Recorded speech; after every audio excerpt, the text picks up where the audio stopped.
Hey guys, Kev here, and I have a blade battle for you. This one is gonna be the Battle of the Slip Joints.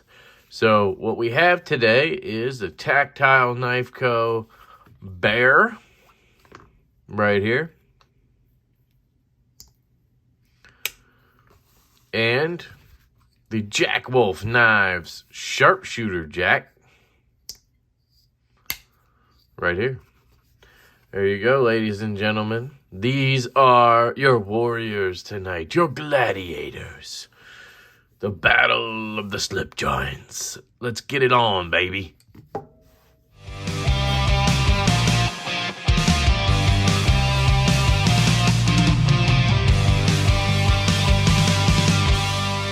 All right, so here we go.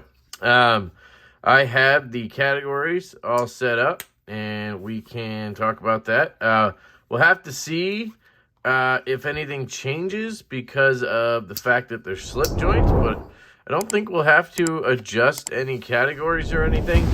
I have materials, price, perceived value, aesthetics, ergos, carry, cutting, sounds, action, fit and finish, leftability, and then you have your totals. So it's going to be a little bit weird. Sounds and action is basically going to be talk and walk, right? So it'll be your walk and talk, but kind of backwards. I don't know. We'll figure it out. Leftability, of course, is excuse me, how they operate for a lefty. If it makes a difference, we shall see as we get into this. I don't plan these. I don't script these. I don't do anything like that. I just wing it. I got my Canada Dry Mandarin Orange Seltzer. It's all right. There's not enough of the Mandarin orange in it, you know what I mean? So, let us begin. First off, these are both rocking Northwoods Leather Works Co. slips. Troy does absolutely fantastic work. If you have a slip joint or a knife without a clip that you want a slip for, hit him up. If you want a wallet, something like that, either thing, you can hit him up. If you let him know that you came because of me, he'll give you a discount, I think 10%, and basically slips will be $35. Shipped to you. That is amazing for the quality of these slips, guys. They're like Kydex fit slips. I mean, watch it pop in. It's incredible how they fit, and they're basically all like that, right? Just really good stuff, like not coming out of there, right? So really good. I just want to point that out, but I will take them out of the slips. We will have to talk about this again later in the carry section, but I'll put them aside for now. Yeah, so let's get into it. Materials. So this one's going to be interesting. So we have the Tactile Knife Co. Bear here. Usually I do kind of an intro with a rundown of the knife, but I feel like people know these knives, and maybe that's overkill because you're going to learn a lot as we go, right? So this is the Tactile Knife Co. Bear. It is made in the United States in Texas by Tactile Knife Co., which is a basically division of Tactile Turn, who makes pens. And this was sent to me by them to review, and then they let me keep it, of course. This I bought with my own money. This is the Jack Wolf Knives Sharpshooter Jack. Now, Ben, he's the owner-operator of Jack Wolf Knives. He did actually send me one. He sent me a fat carbon one, which I still have, but I bought two more. So I have this one here in black micarta. I have this one in natural, and I have the fat carbon one. That might tell you something, but either way, I was provided one of these from each company, actually. So take that into consideration, but it kind of evens things out, I guess. Anyway, materials, you have titanium here with a steel spring, obviously, and then you have a Magna Cut steel blade. So this is in CPM Magna Cut, Laren Thomas's steel, which is interesting. And then I believe you have, is it steel hardware? It's going to be hard to tell.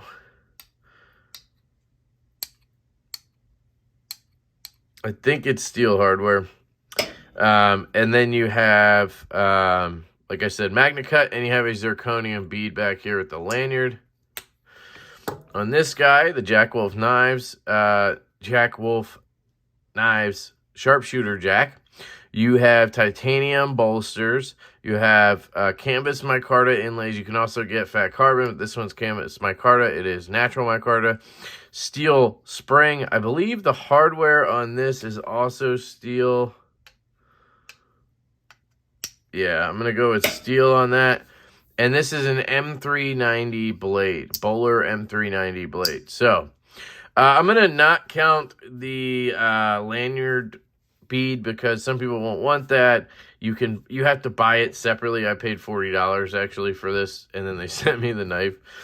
But that's because they had to send a replacement because they had an issue where they didn't remove something down there that was used for wire EDM, and the blade was hitting on that, and it was chipping. So they actually had to send me a new knife, and that's when I said, I bought a bead, just send it with it. Anyway, so it's difficult. Basically the nice thing here is Magna Cut, but I know a lot of people would argue Magna Cut is better than M390, but you get better edge retention with M390, and the corrosion resistance, while slightly better on the Magna Cut, that's the trade-off, right? You're going to get better edge retention here, a little less corrosion resistance, and not as much toughness. A few notches down on toughness. This one's really tough, very corrosion resistant, but does not have the edge retention of M390. So I don't really see that as a plus because honestly, I'd rather have M390 or 20 CV, I think, on a slip joint, much like this. They actually make this in 20 CV as well because this isn't a hard use knife. Like, there should be no reason that you're using it to cut something where it's going to be chipping, and 20 CV, sorry, M390 doesn't chip that easy. It does chip easy, but not that easy. So I think the steel choice is fine with M390, so that's not a bonus to me. But having the micarta scales, I think, is a bonus. But then you have these sort of really cool milling patterns that you get on here, so it's kind of, you know, a toss-up material-wise. And I guess the fit and finish goes into the grinds and stuff, so I can't count that. So I don't know. I kind of want to give it a tie because it just, anything that benefits one kind of is a negative for the other, but then they have another benefit, right? Milling, micarta. You know, yeah, Magna Cut for corrosion resistance and toughness. You have M390 for edge retention. Other than that, materials are basically all the same. So I'm going to go ahead and actually give it a tie. I don't do that very often, but they'll each get a point. Price. So this one's pretty easy. This one's $275 retail, and that's what it always goes for. This one, I believe, is $200 retail.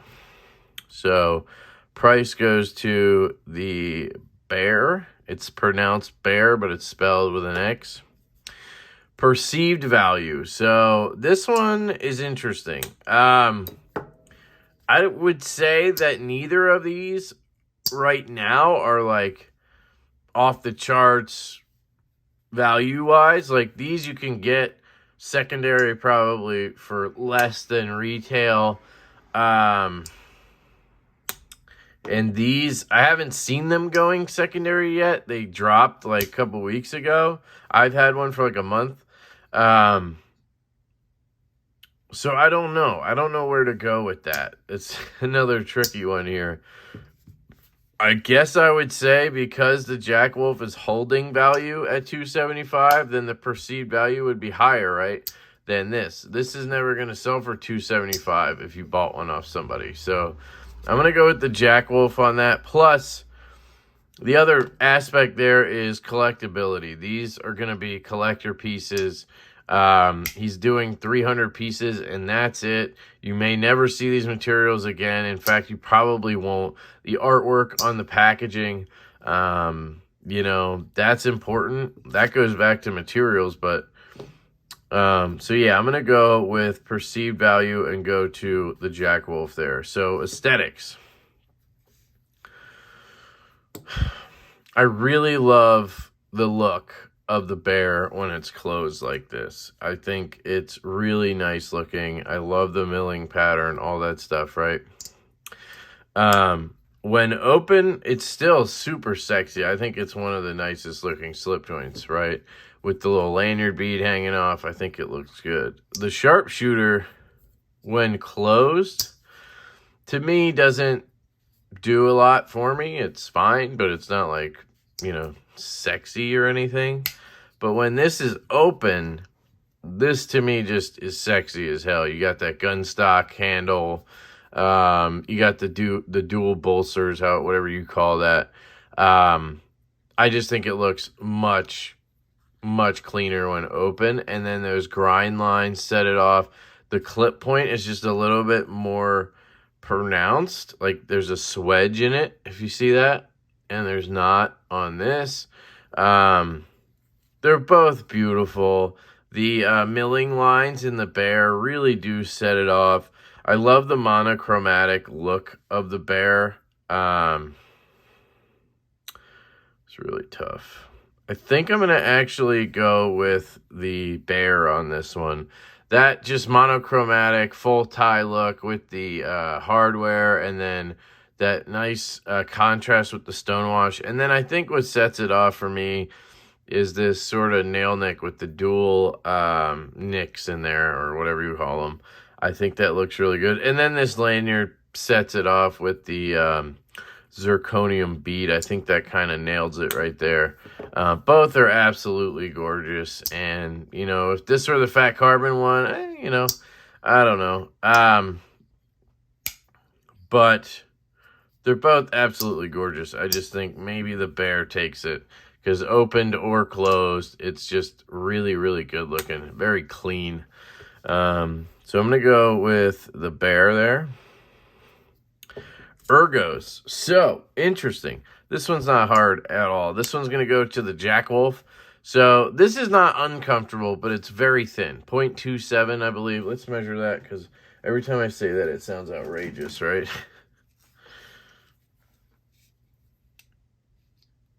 Yep. 0.27 inches. So it's just naturally not going to be super comfortable in your hand like this, right? It's just not going to feel great because it's so thin like that. The SharpShooter, on the other hand, has a little bit more thickness. I think it's at 0.45, so it's not thick in it by any means. It's about as thick as I would want a slip joint, though. Doesn't mean it's thick. 0.45, there you go. And that's with the contoured kind of swell there. That's as thick as I want a slip joint to go, just because I'm going to carry it in a slip, and I just want it to be comfortable, right? But that, and then this handle, just, it's ridiculous. When I first looked at this design, I really thought it was going to be uncomfortable. I really thought that having this right here just was going to kill the ergos, but it doesn't. It makes it better. Like, somehow my fingers just land perfectly where these two are down here and these two are up here. And it just feels so good in hand. You can move forward, it's fine. And then you have a good landing spot on the blade, nice and flat. And you have a little bit of width on there, where on the bear here, it's very thin, which again is the point. But it doesn't give you a good spot to land on your thumb. Now, granted, when you're doing cuts and things, you don't really want to be putting pressure back here, but, you know, I'm basing it off of how it feels in hand like this. I've cut with both of these, and this is much more comfortable. It's just more substantial. You feel more confident going through cuts. This is a very light-duty knife, which is great. I love it, but the ergos are going to go to the Jack Wolf. And then carry is an interesting one. And we'll pull the slips back out. Both of them slot very nicely into their slips. Again, kind of like Kydex. They just fit really well. They're not coming out at all. Like Troy over at Northwoods kills it. You can also get Jack Wolf knives, logoed slips from OCD for EDC, made by Lancelot Leather. I actually have one in my pocket right now because I am carrying hold on. The clip is really good. Ow. Damn it. I am carrying the new model, actually. The laid back pickle jack. See that? Bit of a sway back there. So I'm carrying that, and I'm trying to test out the clip slips, and they work fantastically. The knives fit in there so well. They're not as like form fit as these. You know, you could probably shake it out, or yeah, no, you can't. No, look at that. It's and it's gonna form as you carry. I will say something you can do with leather is just kind of squeeze around the sides and pinch it. Troy taught me this. You can kind of just pinch around, and it'll kind of help form the leather, especially if you have a softer leather like this. This is Horween leather, and you can really see the spots there. That's where the blade is, right? And this one's a little softer, so this one I can shake out a little bit. And that's just the nature of the leather. But anyway, you have this option if you don't like slips, if you prefer to have a clip, right? But anyway, I prefer to carry with a slip like this, no clip. I drop it in pocket, and Troy's slips just make that possible, guys. I am not normally a guy who carries in pocket like that, but they look so good, and they make it feel so thin and comfortable that they disappear, right? So both of these are utterly fantastic in pocket. Excuse me. But obviously, this being 0.27 wide or thick on the knife, this slip with the knife in it is probably still going to be thinner than just this knife, right? We measured that at 0.45. Let's see what we come up with here. 0.40, right? And this one in your pocket is going to be 0.56, right? So you get an extra 0.15 or whatever in pocket with this guy as opposed to this. This thing just literally disappears. This is great and basically disappears. Like, I've carried this front left pocket and literally forgot it was there. This, I like had to find because I forgot it was so freaking, you know, disappearing. This is what's called a waxy leather, I think he said. I really like this leather, and I really like this leather. This is probably my favorite so far because it's just like really stiff. This is too, but this is even stiffer. I really like this stuff. But anyway, carry goes to the bear. It's just a lot lighter and thinner. You know, it's just kind of the nature of the beast. So carry goes to bear. Cutting. So this is going to be hands down victory for Jack Wolf knives. This has a full flat grind on it. Sorry, full hollow grind. Starting at the spine, you have a hollow grind. Comes down to a ridiculous edge. They measure between, if you check them all, they measure between like 9 and 12 thousandths behind the edge. That is ridiculous, and they cut extremely well. The bear, on the other hand, it came basically dull. I had to use a ceramic stone like from my sharp maker to get it to be sharp enough to cut paper, and you can hear it tearing through the paper. Now this is gonna sound like that too, but that's because it has a hollow grind with these crazy freaking belt grinds on it. But I can assure you that this is much sharper and thinner behind the edge. But just the fact that I had to sharpen this when I got it is enough for me to give the win to the Jack Wolf sharpshooter jack. Plus, the hollow grind to me is just more useful. It's thinner behind the edge, most likely. This might be thinner, the blade stock and everything, but behind the edge, I'm guessing this is thinner. Yeah, I just enjoy it comfortably in the hand better when cutting, all of those things. So I'm going to give it an easy win to the Jack Wolf sharpshooter jack. So cutting. Sound. So this is going to be the talk portion of the walk and talk. Again, this is going to be a hands down win for the Jack Wolf sharpshooter jack, and all you got to do is listen.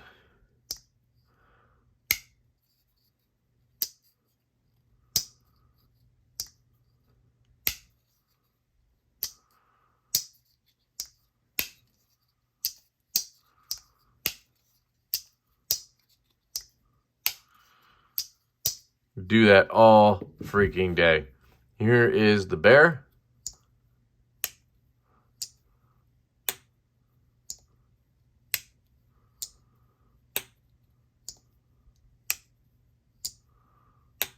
Still really good. It honestly sounds like it's hitting the bottom.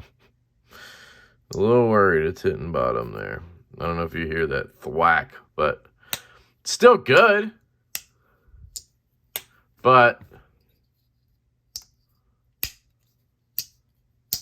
and you'll say, well, Kev, maybe you just had one good one there.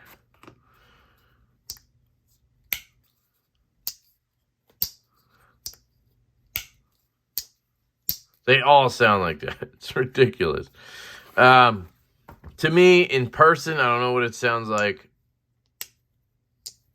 through the camera. Specifically, that last pull right there and this. To me, just sounds better than... Right? That sounds like it's hitting bottom, not like in a good way. So that easily goes to the Jack Wolf Sharpshooter. Action walk. So I will say I've had two of these. They had to replace one because I said with the nick in the blade. From that one to this one, they got really good. Like they went from really mushy kind of to pretty good. I mean, I'm not an expert in slip joints, but it doesn't feel mushy at all, really. It feels just crisp. It doesn't quite pop to half. Like, that's pretty good, but it doesn't quite pop. And then when it catches, that sound, you know, it doesn't sound good, but the spring actuates very well. So it's fun to, you know, manipulate. And then the other thing is the spring, the pull is not as strong as on the Jack Wolf. So it's a little bit easier to do this, and you could accidentally, I mean, close it on yourself, I'm sure. Obviously, you just need to be careful. Now, the walk on this guy, it's just really crisp. Watch it go to half. Watch it close.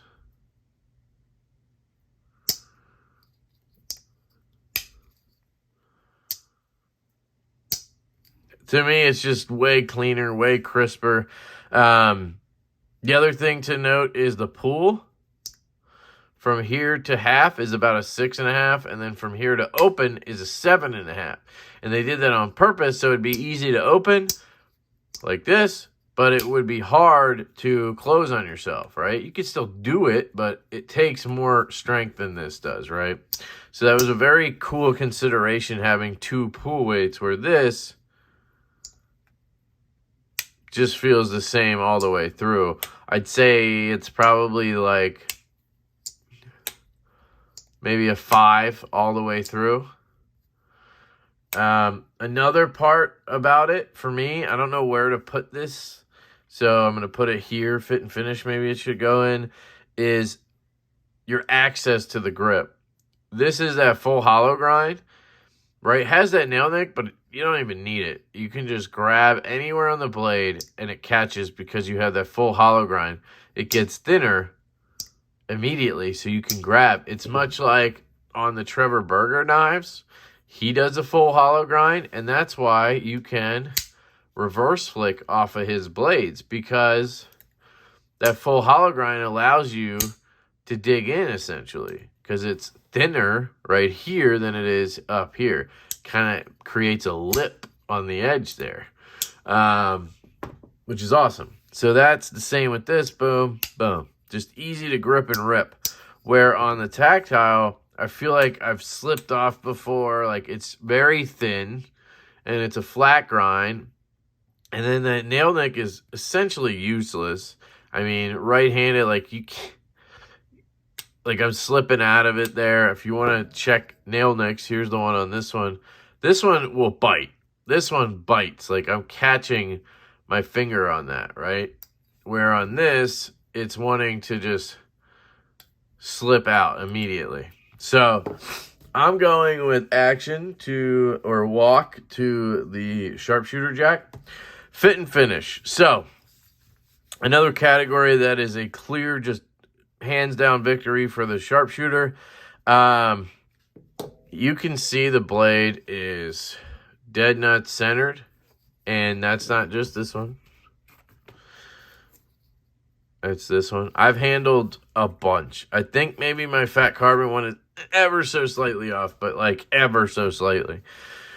The finish of the scales to the bolster is phenomenal. I mean, you can't tell except for the material change. And even then, sometimes you can't tell.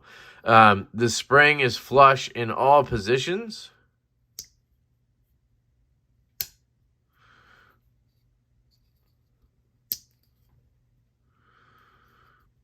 Again, just to reference, since I have it here, flush, flush, flush, bolsters, same thing, right? Did I put that in the right way? Oop, no, put it in the wrong way. So you have that. You just have the level of detail on just the fit and finish alone is insanity. And then you get to this blade and the hollow grind itself, right? That belt satin, fantastic. Just everything about it is just supreme fit and finish. The only thing some people complain about is that the spine has sharp edges. That's going to be the nature of that hollow grind. Yes, he could have knocked it down, but honestly, I prefer it because it helps me grab that blade. If those were all shaved down, I wouldn't get that same amount of leverage, I think. And it doesn't bug me in hand at all. Like when I'm using the knife, I don't like feel sharp edges or anything. So I've just heard that, but I don't necessarily agree with it. So yeah. This guy is still very well done, guys. I mean, look, that milling, the screws are sitting flush. They feel really nice. The scales feel nice. But the centering has never been centered on this. This is as close as I could get it. And this is with me tweaking the pivot, trying to push it over, tighten it, do all that stuff. You can push it over and center it, right? And then probably if I open and close it, it'll be off again. I don't know. So I've had two. Both were kind of off center. It's not a big deal, right? It's not like rubbing, and it's a super thin knife, but it's a detail. The first one I had, the spring was not flush in all three positions. It stood off a little bit, but I think that was because of the issue that I was telling you about. You can see the spring pops down, flush, open, flush. So that's good. You can see that the tang there sits ever so proud of the spring. Let's see if I can show you. These are the tiniest details with slip joints, guys. See that? You can catch my finger on there just for reference.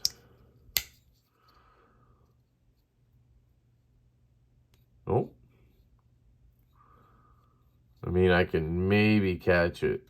Just a C hair. Let's check this other one.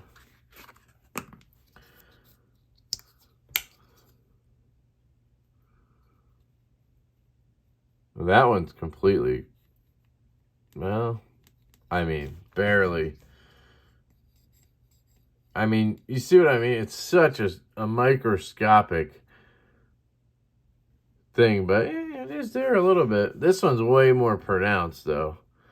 But, hey, it's a thing, so I'm glad we looked at it, because we might have found a tiny flaw in one of the SharpShooters. But yeah, just that, and then the walk and talk not being quite as good as it. I mean, it's not nearly as good, honestly. This is not in the same ballpark, but it's good. You know what I mean? I don't want to shit on it. I'm just saying it's not like that. But it's still good. Also, they use a stop pin in there to control the close position.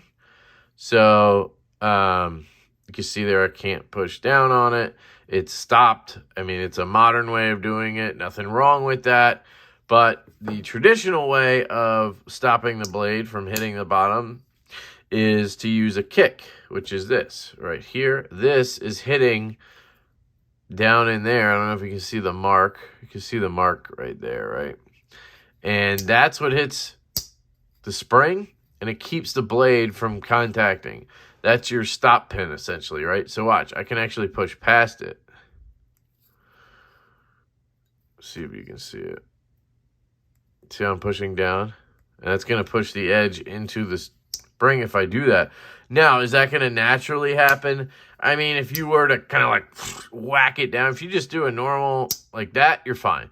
But if you're like, koosh, you might hit the blade against the spring. But this is the traditional way of doing it, and that's impressive that he went with a production company and got that pulled off. It's impressive. It really is. To me, fit and finish is Jack Wolf all day. One other thing I will note, though, is the bear is made in America for $200. This is made in China for $275. You need to weigh that. But what you get with this knife, you get a slip, really cool packaging, a pog, you get a cloth, all that stuff. This, you get a foam box and a COA, I think. That's it. No slip, nothing. To me, that's a big... I like getting stuff with my knife, right? Did I pay $75 extra for that stuff? I don't think so. It might have been an extra $30, but it's worth it, in my opinion. So anyway, leftability. So I think... the only thing I could note here is that this one is way easier to use left-handed. But I think that's just in general. Like, I think just having the hollow grind, having an actual, usable nail nick, I think it makes it easier to pull right-handed, left-handed and right-handed. Where this, I don't think it makes a difference. You know what I mean? Like grabbing it like this, grabbing it like this, you're not even using the nail nick. So it's basically ambidextrous on both.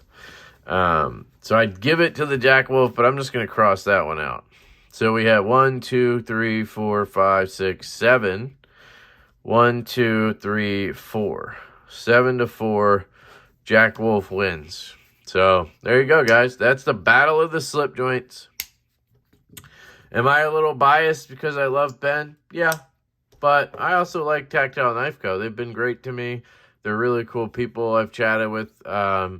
They seem really nice. They're doing really cool stuff, so I have nothing against them. I do really like Ben, and I want to support him, but I'm pretty objective, guys. I love this knife. This is kind of the knife that got me into slip joints, right? Like, I didn't really care about slip joints until I met Ben at his booth, but this is the first one I tried, right? Because these weren't out yet, and I really love the thinness of this.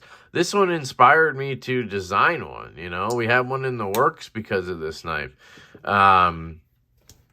So I have nothing against the bear. I love it, but it's just, in my opinion, objectively, the Jack Wolf is just a better knife. This is better to carry, though. If you're just looking for a gents EDC knife, something like that, I think this is a great option. But either way, you can hit up Troy and you can get a Northwoods Leather Works slip to go with your bear or your Jack Wolf. And you can ride in style with this guy. So anyway, that's it, guys. Thank you for checking out the video. I really appreciate it. Which one did you think would win? Which one would you buy? Which one do you own? Do you own both? Which one wins if you own both? Am I crazy? Do you think this one's way better? Do you think the Magna Cut should have that much more value than I gave it, where I just said it was kind of even with them $390? Do you take the USA made thing so far that no matter what, this wins? Because some people will feel that way, right? For me, it doesn't matter. I'm just going to objectively look at the knives and give my thoughts, right? But some people really like the idea of a USA made knife, or that's all they'll buy, So anyway, I love you guys. Hope you have an absolutely fantastic day, and I will catch you later.